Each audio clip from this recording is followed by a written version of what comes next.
Welcome to the Stephen Mansfield Podcast.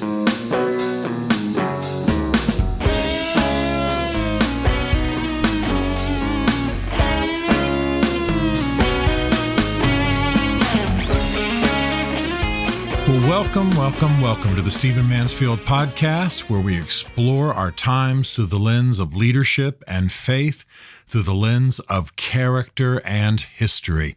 I want to talk to you in this episode about something that's really troubling me in American politics and in American conduct in the world.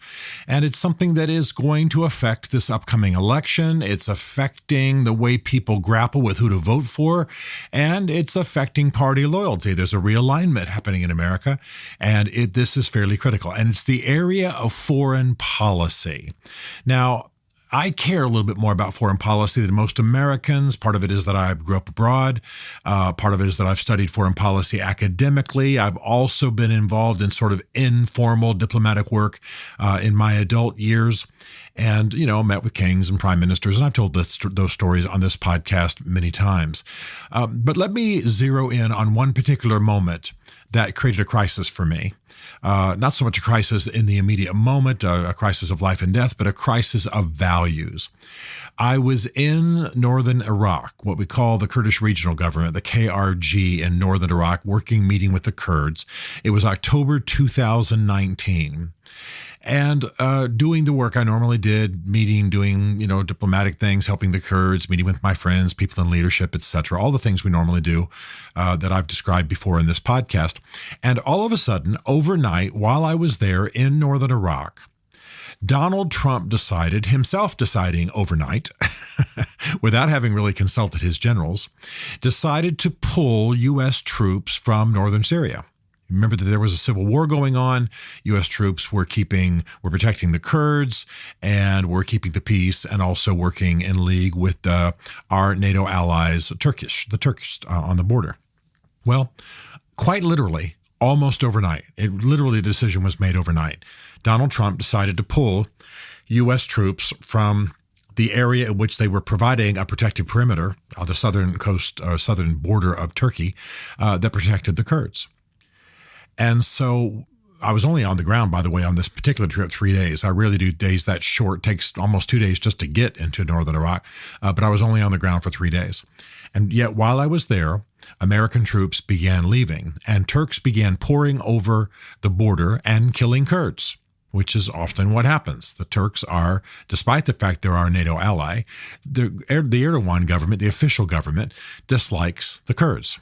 And that's partially because of a Kurdish guerrilla organization that operated in Turkey for many years called the PKK, but also because of Turkish claims on Kurdish territory and the Kurds themselves. All that to say, all of a sudden, the Kurds with whom we have fought, with whom we are allies, who love Americans, sing the praises of Americans, all of a sudden, they were exposed. Some of the village people began throwing potatoes at the departing American troops, as they drove out of their villages or drove down the road. You began seeing signs, we love the American people, but Trump betrayed us. And as I've shared before, I was invited then, because I don't know how many Americans were in Erbil at that time, and I'm a little bit prominent in the Kurdish community. So I began to be asked onto, as a guest, all of the international Kurdish news stations to explain, why did Donald Trump do this? And I'm sitting there having to explain to Kurds worldwide that this is not a shift in opinion of the American people. This is an action of a man who, frankly, doesn't know a whole lot about Middle East affairs. You remember that when he was doing a press conference, he once pointed to a friend of mine, Rahim Rashidi, and said, "Mr. Kurd, you're next," telling him he had the next question. Of course, he didn't quite understand that he was using the man's nationality rather than his name. It's like saying, "Hey, Frenchie," when you're talking to a French journalist. So anyway, I was trying to explain that Donald Trump, whatever his other virtues, did not know a lot about foreign policy and had gotten on a jag of, we're not going to get Americans involved in perpetual wars. So here I was as a conservative who had always voted conservative my entire life. There were certainly some conservative candidates I had not voted for, but when I voted conservative. On the ground in Iraq, son of a U.S. Army officer, believing in redemptive and noble and valiant American military action around the world. And the president of my country has yanked overnight I think a little less than 2 battalions, less than a couple thousand troops from the place where they're providing a protective border, perimeter, and the Kurds now are exposed. Well, I began to realize that a shift was happening in the Republican Party regarding foreign policy, and we definitely see that playing out now. There's no question about it. You can imagine how close I feel to the Ukrainian cause. Here is Russia trying to invade Ukraine, make it part of a Russian empire, fulfill dreams of Vladimir Putin, give Russia what it has wanted for generations, warm water ports. And yet Republicans are the primary opposition in Congress to the U.S. supporting that war effort. In fact, many people blame the United States for this war, saying that it was an attempt of the U.S. driving NATO into Ukraine that incited Vladimir Putin against Ukraine. I don't believe that's true. I think Vladimir Putin has been desirous of Ukraine apart from U.S. action, but nevertheless, people are actually blaming the U.S. And of course, many Republicans are saying one of the first things they would do if they gained the ascendancy in Congress in the next election is that they will pull U.S. support from Ukraine. Okay, well, then you might very well have a Russian Ukraine, and the devastation that would come for that would be unbelievable. Then, of course, you have people who are very doubtful about our support for Israel. You have actual anti-Semites, actually anti-Semites in Congress opposing U.S. involvement there, and some of them are conservatives who don't believe that we ought to be supporting Israel in the Middle East. I could go on and on and on. We've got wars, we've got battles, we've got places of conflict around the world. And the question becomes now, how did this switch happen? Remember the days of Ronald Reagan. It used to be that Ronald Reagan was anti-communist, strongly supportive of Israel, believed that we were maybe not the world's policemen, but definitely the battalions of nobility, the battalions of virtue and democracy in the world, that we should stand for freedom. Remember the speeches of Kennedy? We will pay any price to support the cause of freedom, he said in his inaugural address. The idea that the U.S. was certainly not going to put U.S. troops on the ground where they shouldn't be, but certainly would support the cause of freedom and virtue and Republican virtues, meaning that politically, not the party, and democratic virtues, that if we had to, we would be a bit of the arsenal of the world. Now, this has gone through disfavor since the Vietnam era, and I understand that, but nevertheless, we now have the majority of Republicans, it seems, being doubtful about our involvement in the Middle East, even though right as I'm speaking on this day, we are sending troops into the Middle East because clearly there is a war between Israel and Hezbollah/Iran looming, a ground war, in fact, not just an air war, which will be devastating. The Republicans are doubtful about our involvement in Ukraine, doubtful about our support for Taiwan. Mr. Trump has literally said, I don't know that we need Taiwan. Maybe the Chinese should have it. And the other part of all this that's disturbing is that despite the fact that Mr. Putin is pretty much an evil man who is leading an evil and I'm searching for the right words, a government of lies, a government of oppression, a government of targeting and killing opposition, a government with absolutely imperial aspirations. Now, I want to say quickly, I love the Russian people. Grew up in the home of a man who spoke Russian, had Russians in our home when we were living in Berlin, have visited Russia for months at a time since then. I love the Russian people, literature, heritage, food, all of it. But the Russian government is led by a man who wants to build a Russian empire at the expense of surrounding countries, get in league with other evil empires like North Korea, and dominate as much of the world as it possibly can. How can there be any doubt about whether we ought to be supporting Ukraine and opposing Russia? And yet, in the Republican Party, there is actually a love for things Russian. There are journalists who actually say we ought to be supporting the Russians, pro-Russian. They see Russian as the anti-woke, sort of Christian, sort of conservative power in the world as America goes increasingly liberal and other countries are somewhat liberal. Of course, they look at Ukraine as being, this is their words, not mine, Jewish and liberal, and Vladimir Putin even calls them Nazi, a weird contradiction. My point being that now the party that I've supported for my whole life and the values that I believe in, largely conservative values and largely for social conservative reasons, but foreign policy being more my field academically and my field of operation. Now I'm looking at the fact that conservatives are opposed to the things that in foreign policy that conservatives traditionally have been about. It's a reversal of Ronald Reagan. It's a reversal of a man like John F. Kennedy, who, though a Democrat, would have been a Republican today in terms of foreign policy. So there's a switch happening. And it's happening now, and I know many, many people who are conflicted.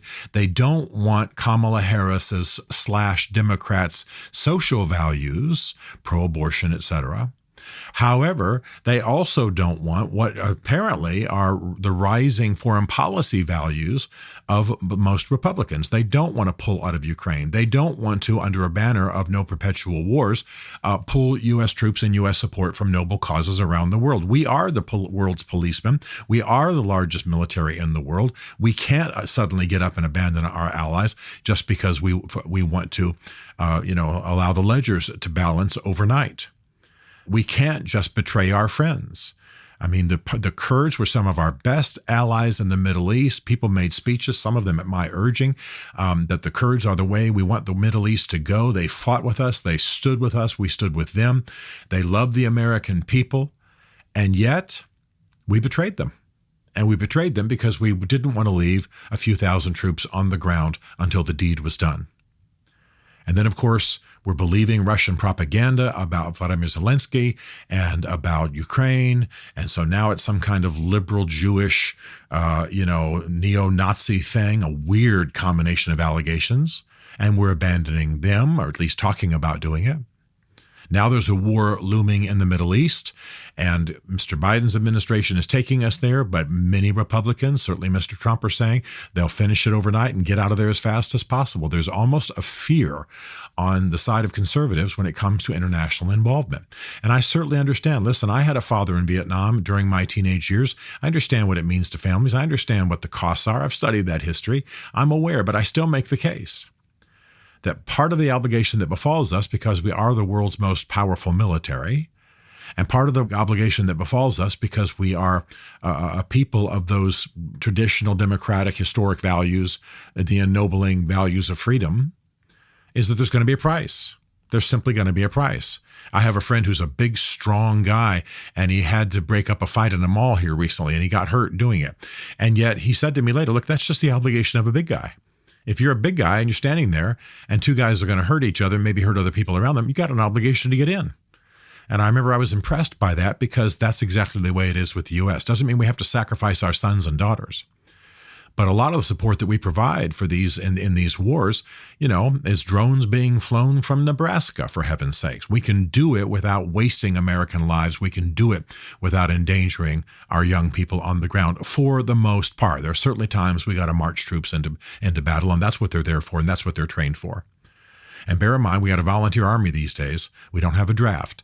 And so the people who are in uniform want to be. They didn't have to be. So I'm opposed to sacrificing American lives. I spend a lot of time at these cemeteries. My father's buried in a federal cemetery. I don't want to see a generation wasted as we have done before. And I don't believe they were wasted, but I mean killed, put to death, laid in the ground. But we've got to really re-examine where we are. And one of the things that this leads to, of course, and I'm speaking here as a Christian conservative, is that next week, Mr. Zelensky is coming to the United States and he's meeting with Kamala Harris. And he's going to meet with Trump too, and he's going to meet with Mr. Biden. But he's meeting with all of them because he's not sure who's going to win, number one. But he's also trying to convince those who aren't convinced that his cause is noble. Well, the Democrats are there, and the Republicans aren't. And what a switch that is in 25 years. What a switch that is in a matter of decades from the noble vision of a Bush or a Reagan, that we have an obligation to play. We have a role to play in the world.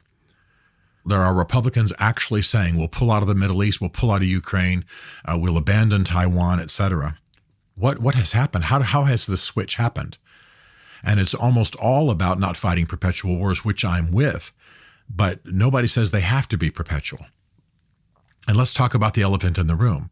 The stench in our American foreign policy is our withdrawal from Afghanistan, which was folly, which was foolish. Mr. Biden should not have done it. He was trying to hit the September 11th deadline so he could say he had them out within the 20-year anniversary.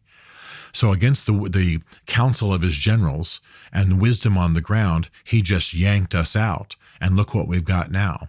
We had deaths. We have the Taliban in charge. It's a stench in the nostrils of our allies. So one foolish act has caused people to go running. I think Mr. Biden was unbelievably unwise. And by the way, his speech in the UN here just in the last 48 hours where he was defending that decision, absolute folly. That was his last appearance on the international stage before he ends his presidency. And what did he do? He got up and defended the withdrawal from Afghanistan, which was an absolute farce. But we can't let that farce and the stench it is to us cause us to reverse ourselves on our noble role in the world. So think about this, and those of you who are in Congress, and those of you who are in the foreign policy apparatus of the United States, and those of you who might have influence with the candidates, think about what we're talking about here. Because hightailing it out of international affairs leaves a vacuum, leaves our allies feeling betrayed, emboldens our enemies, and is a blotch on all the values that we proclaim in other areas of international affairs. This is how we have to think, and this is the reconsideration we need to undergo.